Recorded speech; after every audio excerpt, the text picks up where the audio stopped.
और आखिरी महीना है 2024 को हम अलविदा कहेंगे थोड़ी दिनों के बाद और हम एक नए वर्ष में जाएंगे। वैसे सभी लोग क्रिसमस 25 तारीख को मनाते हैं, लेकिन पारंपरिक रूप से क्रिसमस की शुरुआत 1 तारीख से ही होती है। इसलिए पूरे महीने हम परमेश्वर के पुत्र यीशु मसीह के चमत्कारिक रूप से पैदा होने की घटना से कुछ ऐसी बातें सीखेंगे जो हमें आत्मा और विश्वास में बढ़ने के लिए मदद करेगा। लेकिन जो प्रभु के घर में आए हैं वो आज निश्चित रूप से यहाँ से ब्लेस होकर जाएंगे, क्योंकि जहां 2 और 3 उसके नाम से इकट्ठा होते हैं वहां कौन होता है? कौन होता है? सो क्या विश्वास करते यीशु मसीह आज हमारे मध्य में है? दाऊद ने कहा कई और 1000 दिन बिताने से अच्छा है कि एक दिन मैं यहोवा के आंगन में बिताऊं। तो आप देखो, दाऊद परमेश्वर से प्यार करता था। क्या आप परमेश्वर से प्यार करते हैं? 6 दिन हम अपने आप के लिए जीते हैं, हम अपने परिवार के लिए जीते हैं, बच्चों के लिए जीते हैं, हम मेहनत करते हैं, लेकिन एक दिन हमें परमेश्वर को देना है। आप लोग मेरे साथ निकाल सकते हैं मत्ती रचित सुसमाचार, उसका पहला अध्याय 18 से 25 वचन को हमें पढ़ना है। ओके, और इसमें सबसे जरूरी वचन जो है, मुख्य सबसे महत्वपूर्ण, वह है 24 और 25। सो अगर आपके हाथ में पेन है तो आप 24 और 25 को रेखांकित कर सकते हैं। ओके, जल्दी से मेरे साथ निकालिए मत्ती रचित सुसमाचार पहला अध्याय 18 से 25। यीशु मसीह का जन्म इस प्रकार से हुआ कि जब उसकी माता मरियम की मंगनी यूसुफ के साथ हो गई तो उनके इकट्ठे होने से पहले ही वह पवित्र आत्मा को की ओर से गर्भवती पाई गई। अतः उसके पति यूसुफ ने, जो धर्मी था और उसे बदनाम करना नहीं चाहता था, उसे चुपके से त्याग देने का विचार किया। जब वो इन बातों के सोच ही में था तो प्रभु का स्वर्गदूत उसे स्वप्न में दिखाई देकर कहने लगा, हे यूसुफ, दाऊद की संतान, तू अपनी पत्नी मरियम को अपने यहाँ ले आने से मत डर, क्योंकि जो उसके गर्भ में है वह पवित्र आत्मा की ओर से है। वह पुत्र जनेगी और तो उसका नाम यीशु रखना, क्योंकि वह अपने लोगों का उनके पापों से उद्धार करेगा। आमीन। सो हम यहां देखते हैं कि बाइबल कहती है परमेश्वर को कभी किसी ने नहीं देखा। आमीन। और इसीलिए परमेश्वर ने अपने एक लौते पुत्र को इस जगत में भेजा ताकि वो परमेश्वर को प्रकट करे। कुलुस्से 1 अध्याय 15 वचन कहता है कि पुत्र परमेश्वर पिता का जो है परिपूर्णता को प्रकट करता है। यानी परमेश्वर को अगर कोई इस दुनिया में प्रकट करता है तो वो स्वयं यीशु मसीह है। आमतौर पर क्रिसमस की जो कहानी में मरियम को सबसे ज्यादा महत्व दिया जाता है, क्योंकि एक माँ होने के नाते उसने जो है परमेश्वर की फरमान को कबूल किया। उसने परमेश्वर के पुत्र को अपने पेट में पलने दिया और उसने उस बालक को, जो पूरे संसार का उद्धार करता है, उसे जन्म दिया। इसलिए सभी का ध्यान जो है वो मरियम की ओर जाता है। लेकिन आप देखो कि अगर यूसुफ इस कहानी में नहीं होता तो शायद बहुत सारी बातें हम सीखने से वंचित रह जाते हैं, या फिर परमेश्वर हमें कुछ दूसरी बातें सिखाता। लेकिन ध्यान दीजिए, यहां पर आज हम यूसुफ के बारे में क्यों बात कर रहे हैं, क्योंकि यहां पर बाइबल हमें बताती है कि यीशु मसीह का जन्म किस प्रकार से हुआ। वचन 18 में लिखा है कि यीशु मसीह का जन्म इस प्रकार से हुआ कि जब उसकी माता मरियम की मंगनी यूसुफ के साथ हो गई तो उनके इकट्ठा होने के पहले से वो पवित्र आत्मा की ओर से गर्भवती पाई गई। अब देखिए, बाइबल कहती है कि उसकी और मरियम की शादी नहीं हुई थी। ओके, उसकी उनकी सगाई हुई थी, उनका एंगेजमेंट हो गया था, उनका क्या बोलते हैं ना, उनकी मंगनी हो गई थी। और शादी के पहले ही जब यूसुफ को पता चलता है कि उनके इकट्ठे होने के पहले, ओके, उसकी मंगेतर पवित्र आत्मा की ओर से गर्भवती हुई है, तो बाइबल क्या कहती है? उसने अपनी होने वाली पत्नी को बदनाम न करने के विचार से उसे चुपके से छोड़ने का विचार किया। सोचो जरा, यूसुफ को लगा था कि उसके जीवन में सब कुछ ठीक जा रहा है, उसका विवाह, उसका पेशा, सब कुछ अच्छी तरह से नियोजित किया गया था। परंतु एक दिन जब उसे यह खबर मिलती है कि जिससे उसका विवाह होने वाला है वो ऑलरेडी प्रेग्नेंट है, गर्भवती है, तो सोचो शायद उसके पैरों के नीचे से जमीन खिसक गई होगी। शायद उसको बहुत ज्यादा बुरा लगा होगा, क्योंकि वो स्वयं जानता था कि जो उसके मंगेतर के पेट में है वो उसका बच्चा नहीं है। अब वो मरियम से प्रेम करता था, लेकिन वो इस रिश्ते में रह नहीं सकता था, क्योंकि उसे जानना था कि उसके मंगेतर का जो बच्चा है उसका बाप कौन है। उसके मंगेतर के पेट में जो बच्चा पलने वाला था या जो बच्चा आया था उसका बाप कौन है। अब ध्यान दीजिए, अगर यूसुफ मरियम को स्वीकार करता तो समाज में उसका भी नाम खराब होता, क्योंकि लोग बोलते कि क्या ये लोग शादी तक भी इंतजार नहीं कर पाए, शादी के पहले ही इसने अपने मंगेतर को गर्भवती कर दिया। आप जानते हैं कि आज जमाना बदल गया, लेकिन फिर भी हमारी समाज में आज भी ओके, अगर कोई स्त्री शादी के पहले गर्भवती होती है तो लोग उसे अच्छी नजर से नहीं देखते, लोग उसे सम्मान पूर्वक नहीं देखते, ये उनके लिए बदनामी का कारण होता है। सो अब यूसुफ जो है वो एक बहुत बड़ी समस्या में, अगर वो मरियम के साथ रहता है तो भी समस्या में है, राइट, क्योंकि इससे उसका नाम खराब हो जाएगा। और अगर वो मरियम को छोड़ देता है तो मरियम समस्या में आ जाएगी, क्योंकि लोग उसे पत्थरवा कर सकते हैं, लोग उसे मार सकते हैं। अब सोचो, अब यीशु मसीह के पैदा होने के समय जो परिस्थितियां आसपास निर्माण हो गई, उसे यूसुफ ने चुपचाप कबूल कर लिया। अगर वो चाहता तो अपनी मंगेतर को कोर्ट में घसीटता, समाज में बुलाता, लेकिन उसने ऐसा नहीं किया। अब यूसुफ के जीवन से हम क्या सीखते हैं? हम रिश्तों की अहमियत को समझे।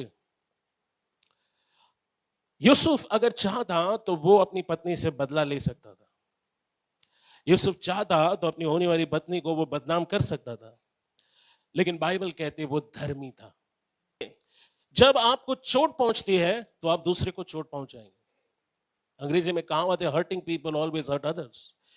अगर आपको बुरा लगता है तो आप उस भावना को व्यक्त करेंगे। अगर आपको चोट पहुंची है तो आप दूसरे को चोट पहुंचाएंगे। अगर आपको पीड़ा होती है, आपको तकलीफ होती है, तो आप दूसरे को जरूर तकलीफ दोगे।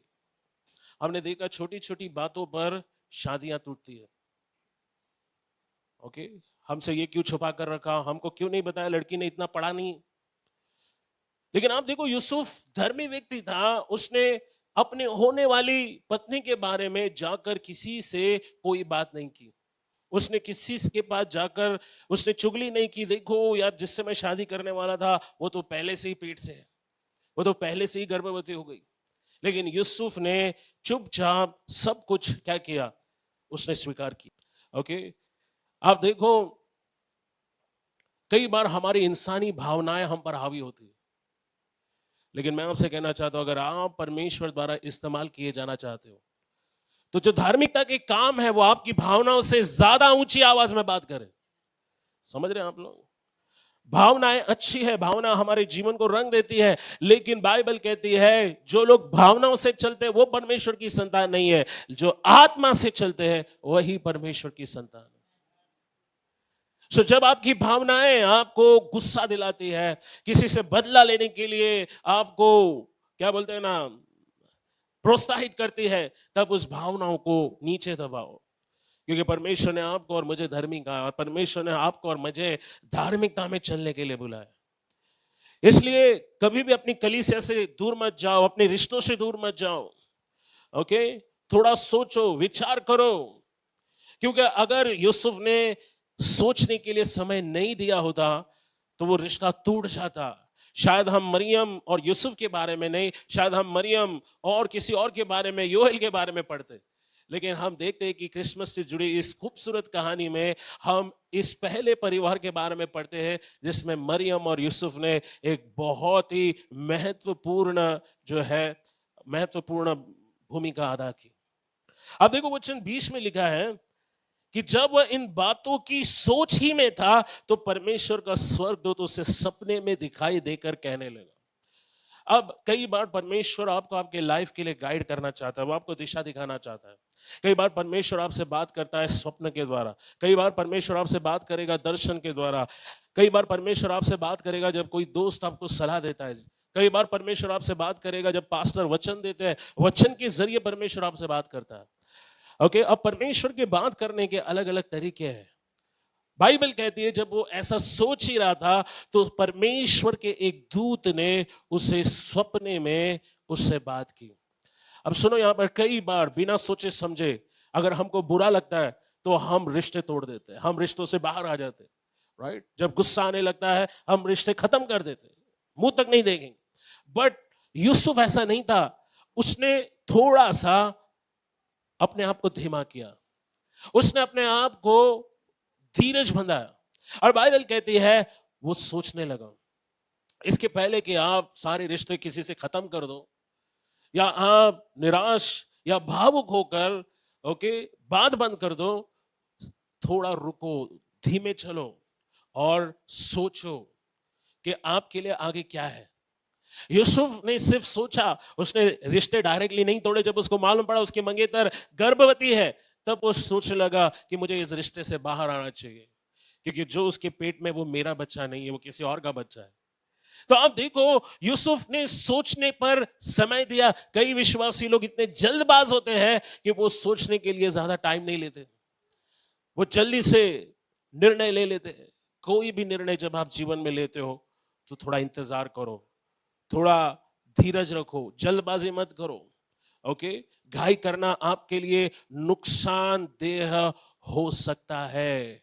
ओके, आपके पास परमेश्वर आपके जीवन में महान काम कर सकता है, इसलिए आपको उसे समय देना चाहिए। परमेश्वर को समय दो, अपने आप को समय दो, सोचो, विचार करो। यूसुफ की सबसे अच्छी क्वालिटी ये थी कि उसने अपने माँ बाप की बात नहीं सुनी, दोस्तों की बात नहीं सुनी, अपने मन की भी बात नहीं सुनी। कई बार लोग अपने मन की सुनते हैं, सुनते सबकी है, पास्टर भी समझाते हैं, बट वो इस कान से सुनना है, इस कान से निकाल देना है। कई बार लोग अपने मन की बात सुनते हैं, लेकिन यूसुफ ने किसकी सुनी? यहां बाइबल क्या कहती है, किसकी सुनी? उसने परमेश्वर की आज्ञा मानी। जब परमेश्वर के दूत ने कहा कि मरियम को स्वीकारने से मत डर, क्योंकि उसके पेट में जो है वो पवित्र आत्मा की ओर से है, तब बाइबल कहती है यूसुफ नींद से उठा और उसने मरियम को अपने पास लेकर आया। कई बार लोग बोलते हैं, पास्टर मैं परमेश्वर को सुनना चाहता हूं लेकिन मुझे उसका आवाज सुनाई नहीं देता है, परमेश्वर मुझसे बात नहीं करता है, मैं कैसे परमेश्वर की आवाज को सुनूं? अगर आप परमेश्वर जो कहता है पहली नजर में अगर आप उसे नहीं करते हो तो परमेश्वर कभी आपसे बात नहीं करेगा। परमेश्वर जो कहता है अगर आप उसे नहीं करते हो तो परमेश्वर आपसे कभी बात नहीं करेगा, या फिर आप कभी उसकी आवाज को नहीं सुनोगे। कितने लोग परमेश्वर की आवाज सुनना चाहते हैं? और आप देखो परमेश्वर ने कैसे बात की, स्वप्न में। कभी वो भविष्यवक्ता के द्वारा बात करेगा, कभी सपने में बात करेगा, कभी दर्शन में बात करेगा, कभी वचनों से बात करेगा। आपको खुला रहना है परमेश्वर की आवाज को सुनने के लिए। और जब आप आत्मा में समझ जाते हो कि ये वो बात है जो परमेश्वर मुझसे चाहता है, मुझे ये वो बात है जो परमेश्वर चाहता है कि मैं करूं, और अगर आप उसे नहीं करते हैं तो आप दोबारा परमेश्वर की आवाज को नहीं सुनोगे। रात को सोने से पहले प्रार्थना करो कि परमेश्वर सपने में मुझसे बातें कर। और मैं आपसे कहना चाहता हूं, परमेश्वर सपने में बातें करता है, वो आपको आपके जीवन की दिशा दिखाएगा। सुनो, कई लोग चर्च आते हैं परमेश्वर को सुनने नहीं। राइट, बाइबल कहती है कि मेरे पास आओ, यीशु कहता है मेरे पास आओ, लेकिन हम सलाह के लिए किसके पास जाते हैं?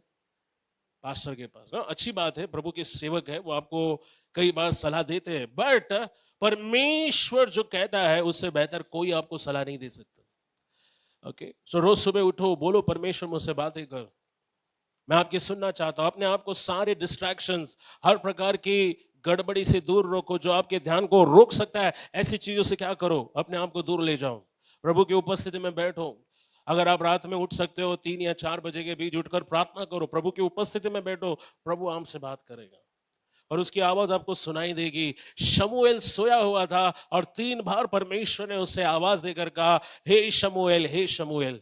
शमूएल उठकर गया और एली से कहा कि क्या तूने मुझे पुकारा? एली ने समझ लिया कि परमेश्वर इससे बात करना चाहता है और एली ने कहा, बेटा अब की बार अगर वो तुझे बुलाए तो उसको बोलना, हाँ तेरा दास सुन रहा है, तू बोल। सुनो, परमेश्वर की आवाज हमको सुनाई इसलिए नहीं देती क्योंकि हम उसकी बात मानने को तैयार नहीं होते। रात को सपने में स्वर्गदूत ने बात की और सुबह वो उठा।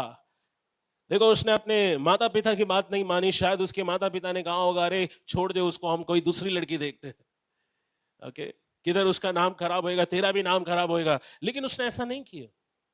उसने समझ लिया कि परमेश्वर चाहता है कि मैं इस रिश्ते के लिए आगे बढ़ूं, और इसलिए बाइबल कहती है वो गया और मरियम को अपने पास लेकर आया। हालेलुया। देखिए वचन 21 क्या कहती है। वचन 21, वह पुत्र जनेगी और तू उसका नाम यीशु रखना, क्योंकि वह अपने लोगों को उनके पापों से क्या करेगा? उद्धार करेगा। हालेलुया। फिर वचन 25 को कोई पढ़े, वचन 24 और 25। तब यूसुफ नींद से जागकर परमेश्वर के दूत की आज्ञा के अनुसार अपनी पत्नी को अपने यहां ले आया। जब तक कि वो पुत्र को न जने तब तक वो उसके पास नहीं गया, न उसने उसका नाम यीशु रखा। बाइबल कहती है जब तक उसका पुत्र जब तक यीशु का जन्म नहीं हुआ वो अपनी पत्नी के पास नहीं गया।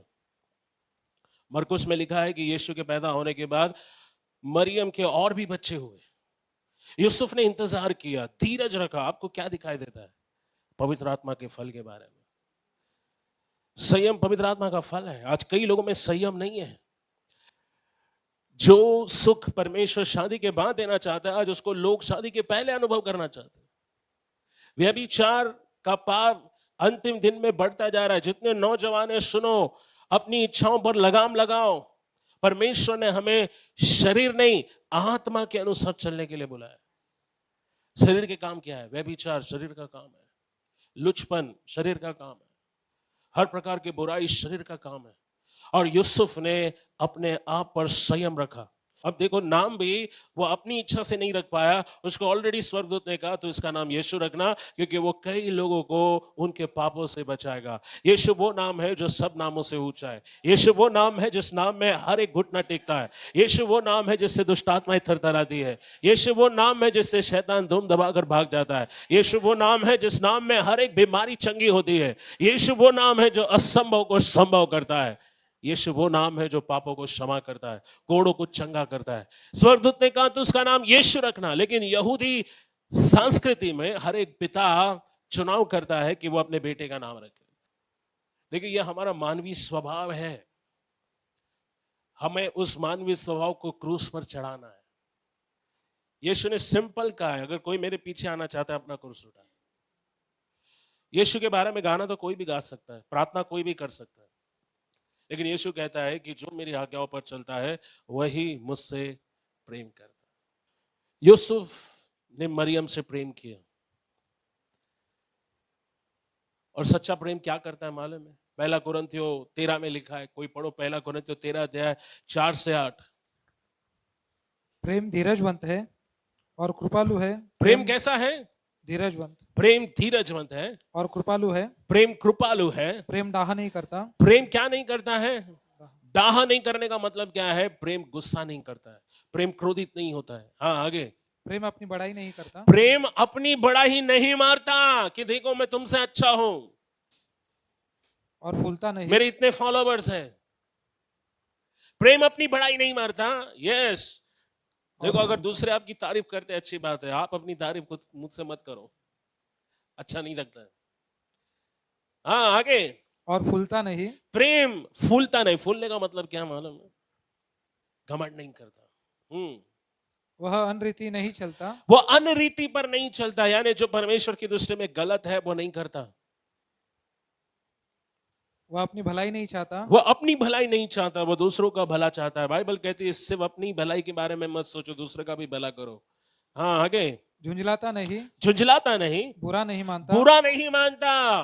कुकर्म से आनंदित नहीं होता, हाँ, कुकर्म से आनंदित नहीं होता, परंतु सत्य से आनंदित होता लेकिन है। सच्चाई से आनंदित होता है। वह सब बातें सह लेता वो है, सब बातें सह लेता है, सब बातों की प्रतीति करता है, सब बातों की प्रतीति करता और है, सब बातों की आशा रखता है, सब बातों की आशा रखता है, सब बातों में धीरज धरता है। सब बातों में धीरज रखता है। ये सच्चा प्रेम है। सुनो, अगर ऐसा प्रेम करने वाला कोई आपको मिल गया ना, तो आपका जीवन बहुत ही आशीर्वादित होगा।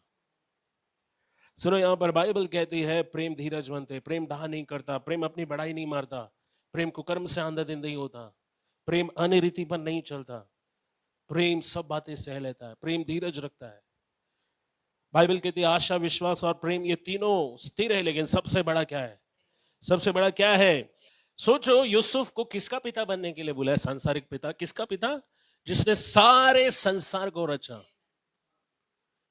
हेलो, अब जो सारे संसार का रचयिता, उसका संसारिक पिता बनना बहुत ही मुश्किल बात है। बालक यीशु 100% मनुष्य बना। यीशु 100% परमेश्वर होने के बावजूद 100% वो मनुष्य बना।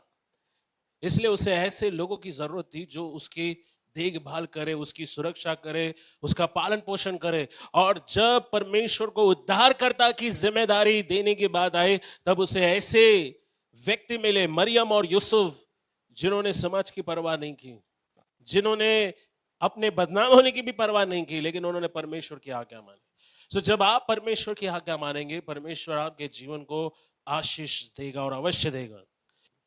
आज बहुत ही कम लोग हैं जो आपको मिलेंगे जो बिना किसी स्वार्थ या मतलब के आपसे प्रेम करेंगे। आज सब लोग सिर्फ अपना मतलब देखते हैं। कई बार लोग चर्च में भी इसलिए आते हैं ताकि उनको चंगाई मिले, आशीष मिले। जिस दिन चंगाई आशीष मिलना बंद हो गया, वो भी चर्च से गायब। आज हर किसी को अपने आप से सवाल पूछना चाहिए कि क्या मैं प्रभु की सेवा कर रहा हूं? प्रभु की सेवा के लिए मैं क्या कर रहा हूं? क्या मैं प्रभु की सेवा कर रहा हूं? क्या मेरे पास प्रभु की सेवा के लिए टाइम है? मैं प्रभु को धन्यवाद करता हूं, हमारी चर्च में कुछ ऐसे नौजवान हैं जो काम करने के आने के बाद भी वो प्रभु की सेवा के लिए टाइम देते हैं। उनको कोई चर्च पगार नहीं दे रहा। आज कई ऐसे हमारी टीम में लोग हैं जो प्रभु के लिए दिन रात भागते हैं, दौड़ते हैं, मेहनत करते हैं। आज आपको अपने आप से सवाल पूछना है कि क्या मैं उसके साथ विश्वास योग्यता में चल रहा हूं? क्या मैं कलीसिया में निरंतर आ रहा हूं? फिलिपियो 2 अध्याय 19-21 में देखो क्या लिखा है। कोई पढ़ो फिलिपियो 2 अध्याय 19 से 21 में। यहाँ पौलुस कहता है कि तीमुथियुस के समान मेरे पास तुम्हारा ख्याल रखने वाला दूसरा कोई नहीं है, क्योंकि हर कोई सिर्फ अपनी मतलब अपने स्वार्थ के पीछे पड़ा हुआ है। आप देखो, जब यूसुफ को नाम लिखाने के लिए नाजरत से बैतलहम आना पड़ा, तब भी वो मरियम और बालक यीशु के लिए उसका प्रेम कभी कम नहीं हुआ। आप देखो, उसकी पत्नी के लिए कहीं पर जगह नहीं मिले।